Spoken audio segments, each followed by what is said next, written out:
Dans un monde rempli de voix multiples qui réclament notre attention, il est essentiel d'apprendre à distinguer qui proclame vraiment la vérité de Dieu. La Bible nous met clairement en garde contre l'existence de faux bergers, des individus qui, bien qu'ils se présentent comme de véritables dirigeants spirituels, leurs actions et leurs enseignements sont loin du véritable évangile. Ces faux guides ont le potentiel d'éloigner beaucoup de gens de la foi authentique en Christ, créant ainsi la confusion et conduisant à la perte spirituelle. La responsabilité d'identifier et d'éviter ces faux bergers incombe à chacun d'entre nous. Nous devons être vigilants et bien équipés en connaissances bibliques pour discerner la vérité de la tromperie.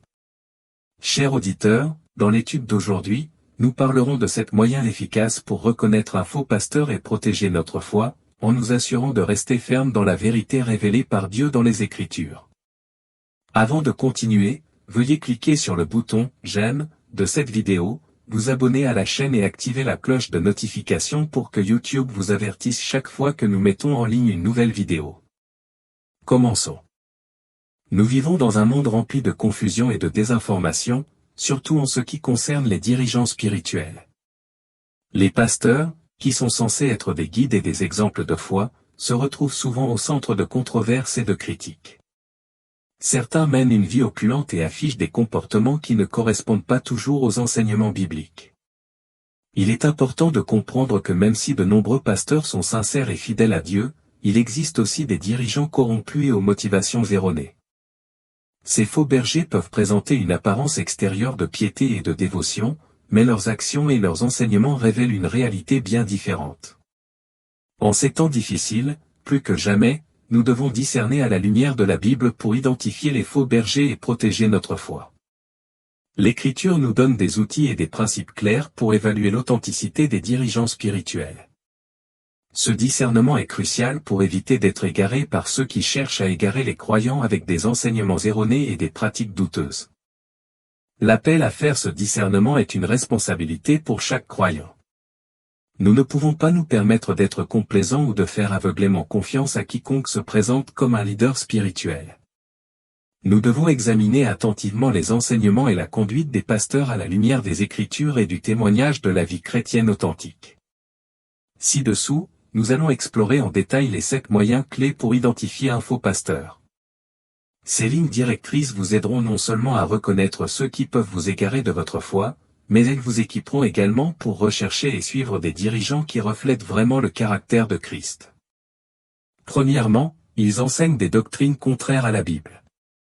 Le premier signe, et peut-être le plus évident, d'un faux pasteur est son enseignement. La Bible est claire dans son avertissement contre ceux qui déforment la vérité.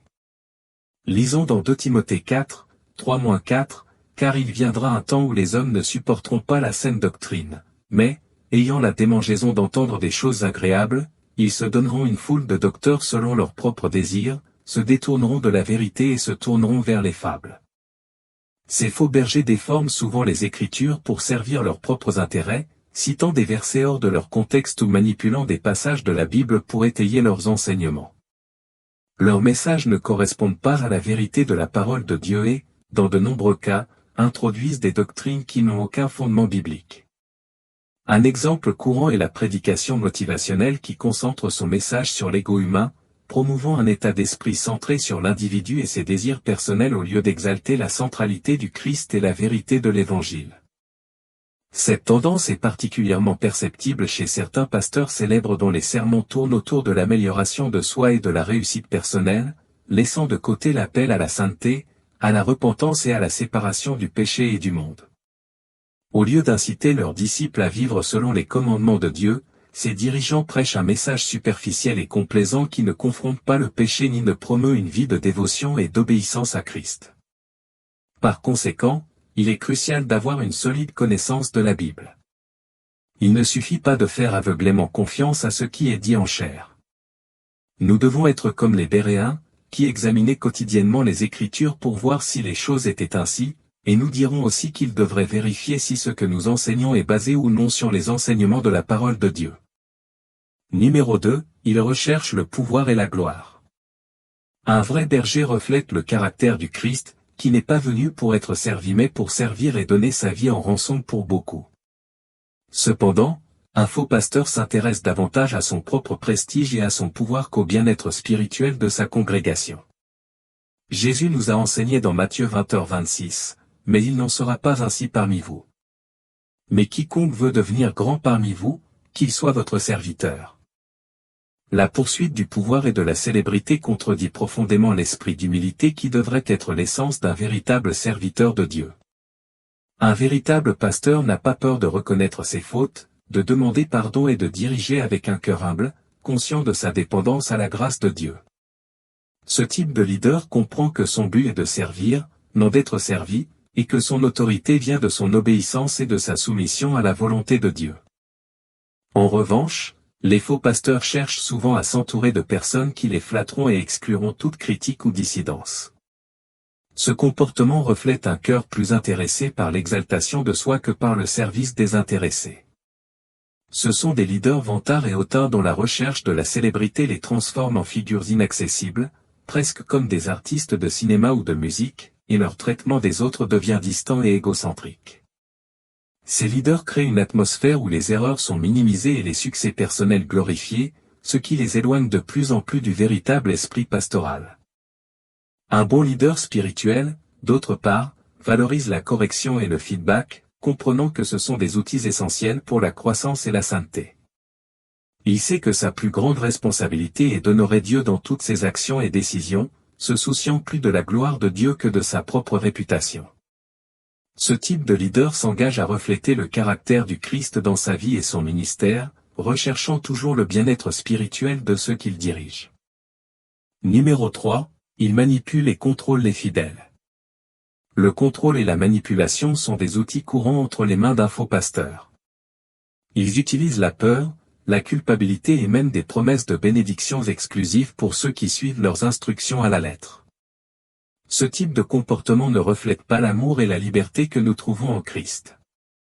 Dans 1 Pierre 5, 2-3, les anciens reçoivent l'instruction de « paître le troupeau de Dieu », sans dominer sur ceux qui vous sont confiés, mais en étant les modèles du troupeau.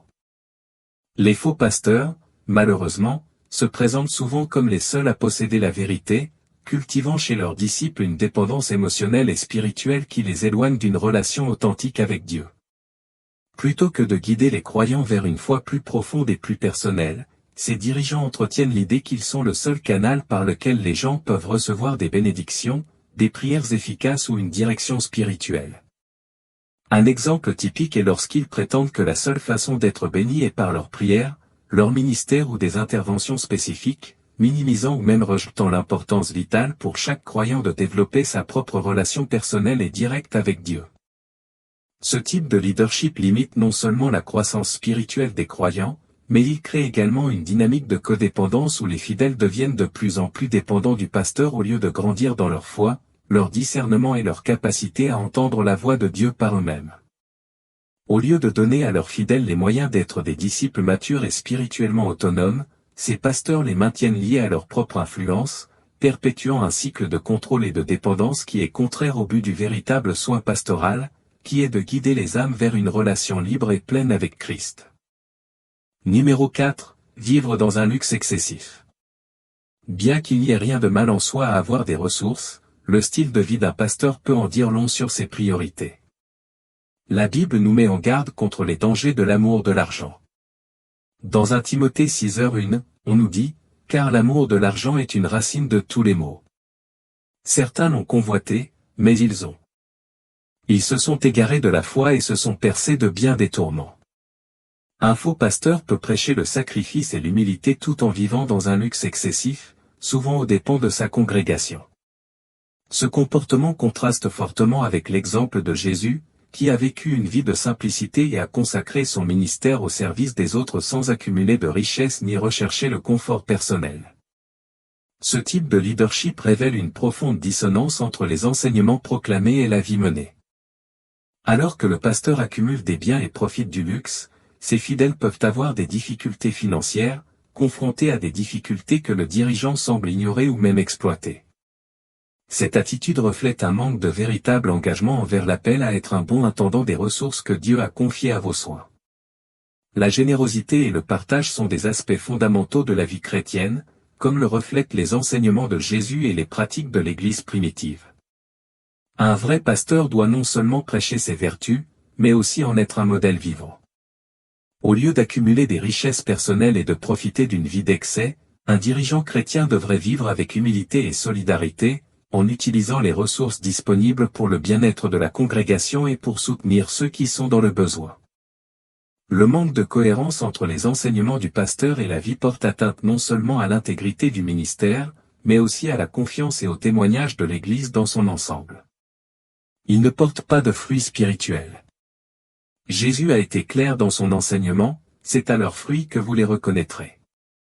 Un vrai pasteur doit porter des fruits spirituels qui montrent l'œuvre du Saint-Esprit dans sa vie. Ces fruits comprennent l'amour, la joie, la paix, la patience, la bonté, la bienveillance, la fidélité, la douceur et la maîtrise de soi, comme décrit dans Galates 5, 22-23. Un faux pasteur, malgré son éloquence dans ses discours, peut manquer des fruits spirituels qui devraient caractériser sa vie personnelle. Il peut être très convaincant lorsqu'il parle d'amour, mais ses actions peuvent ne pas refléter cette même qualité dans ses relations quotidiennes avec les gens. De même, il peut prêcher la paix, mais son comportement pourrait semer la discorde et la division parmi les membres de la congrégation, témoignant d'un manque de véritable paix intérieure et d'unité. En revanche, un vrai pasteur est véritablement engagé dans la croissance spirituelle de sa congrégation. Son ministère ne se limite pas aux apparences extérieures ou aux paroles grandiloquentes, mais se concentre sur le discipulat profond et la formation de disciples authentiques. Ce type de leader se consacre à cultiver une vie spirituelle qui se manifeste dans le caractère et les actions de ses disciples, les guidant pour qu'ils reflètent le caractère du Christ dans leur vie quotidienne. Un vrai pasteur cherche non seulement à enseigner mais aussi à modeler la vie chrétienne, en promouvant une foi active et expérientielle qui se traduit par un amour authentique, une paix durable et une véritable unité dans l'Église.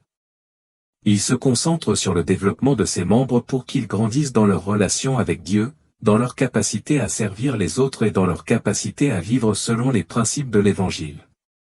Cet engagement envers le discipulat intégral garantit que le ministère a un impact réel et transformateur sur la vie des croyants, conduisant à une communauté qui vit en accord avec les valeurs et les enseignements du Christ. Ils promeuvent un évangile de prospérité. L'évangile de prospérité est un enseignement qui a gagné en popularité dans de nombreux cercles, promettant la richesse et le succès dans ce monde en échange de la foi et de l'obéissance. Cependant, ce message est une distorsion dangereuse de l'évangile du Christ. Jésus nous appelle à porter notre croix quotidiennement, ce qui signifie vivre une vie de sacrifice, d'abnégation et de dévouement aux valeurs éternelles plutôt que de se concentrer sur les richesses temporelles. Cet appel implique de renoncer aux désirs égoïstes et de poursuivre une vie qui reflète le caractère et les principes du Christ, ce qui implique souvent des défis et des difficultés. Cependant, un faux pasteur peut utiliser des promesses de prospérité et de succès matériel pour attirer des disciples, déformant ainsi le véritable message de l'Évangile. Au lieu de mettre l'accent sur le sacrifice personnel et le dévouement à Dieu, ces dirigeants se concentrent sur l'acquisition de biens et la réalisation d'objectifs matériels, détournant les gens du véritable but de l'Évangile. Dans 2 Pierre 2h3, nous sommes avertis contre ces faux enseignants, par cupidité, ils trafiquent de vous au moyen de paroles trompeuses, car pour eux, leur condamnation ne tarde pas, et leur ruine ne sommeille pas. Ce verset indique que poussés par leur cupidité, ces dirigeants manipulent les Écritures et utilisent des discours trompeurs pour commercialiser le message du salut. Au lieu d'offrir une direction spirituelle authentique et une relation authentique avec Dieu, ils transforment le message du salut en un produit à acheter et à vendre pour un gain personnel. Cette approche non seulement égare les gens du chemin de la vraie foi, mais transforme également l'Évangile en une marchandise, réduisant la relation avec Dieu à une transaction matérielle. Au lieu de favoriser une vie de foi basée sur le sacrifice et l'obéissance, ces dirigeants promeuvent un évangile superficiel qui donne la priorité au succès et aux richesses terrestres, ce qui contredit le message fondamental du Christ. Enfin, l'un des signes les plus révélateurs d'un faux pasteur est le manque de transparence. La Bible nous appelle à vivre dans la lumière, à être honnête et ouvert dans nos actions. Dans 1 Jean 1h7, on nous dit, « Mais si nous marchons dans la lumière, comme il est lui-même dans la lumière, nous sommes mutuellement en communion, et le sang de Jésus son Fils nous purifie de tout péché. » Un faux pasteur opère généralement dans l'obscurité, prenant des décisions importantes sans consulter sa congrégation ou permettre une participation ouverte au processus de prise de décision. Il peut éviter de rendre des comptes aux autres dirigeants et refuser de répondre aux questions sur la gestion des ressources et des finances de l'Église. Ce type de comportement est extrêmement dangereux, car il crée un environnement de méfiance et de suspicion parmi les membres de la congrégation, affaiblissant la cohésion et le sens de la communauté. Le manque de transparence dans le leadership peut éroder l'intégrité du ministère et laisser les membres se sentir marginalisés ou trompés. Lorsqu'un dirigeant spirituel n'est pas honnête et ouvert au sujet des décisions et des pratiques de l'Église, il manque à sa responsabilité de diriger avec sincérité et justice. La transparence est non seulement cruciale pour maintenir la confiance, mais elle est également essentielle pour garantir que le leadership soit conforme aux principes bibliques de responsabilité et d'humilité. Un vrai pasteur, au contraire, doit être prêt à se soumettre à un examen minutieux et à rendre des comptes, en reconnaissant que son rôle implique une responsabilité envers la congrégation. Il doit être ouvert à répondre aux questions sur la gestion des ressources et des finances et à partager la prise de décision avec d'autres dirigeants et membres de la communauté. Cette ouverture reflète un véritable engagement envers l'intégrité et le bien-être de la congrégation, garantissant que les dirigeants agissent toujours dans le meilleur intérêt de ceux qu'ils servent. Une volonté d'être transparent et responsable aide à construire une communauté de foi forte et digne de confiance, fondée sur la confiance et le respect mutuel. Chers auditeurs, identifier un faux pasteur n'est pas une tâche facile, mais c'est une responsabilité que tous les croyants doivent prendre au sérieux. La Bible nous fournit les outils nécessaires pour discerner la vérité du mensonge. Nous devons toujours comparer les enseignements et la vie d'un pasteur avec la parole de Dieu et rechercher la direction du Saint-Esprit à tout moment. Rappelons-nous les paroles de Jésus dans Matthieu 7h15, « Gardez-vous des faux prophètes qui viennent à vous en vêtements de brebis, mais qui au-dedans sont des loups ravisseurs. » Que Dieu nous donne la sagesse de rester ferme dans la vérité et de protéger notre foi de ceux qui cherchent à nous égarer.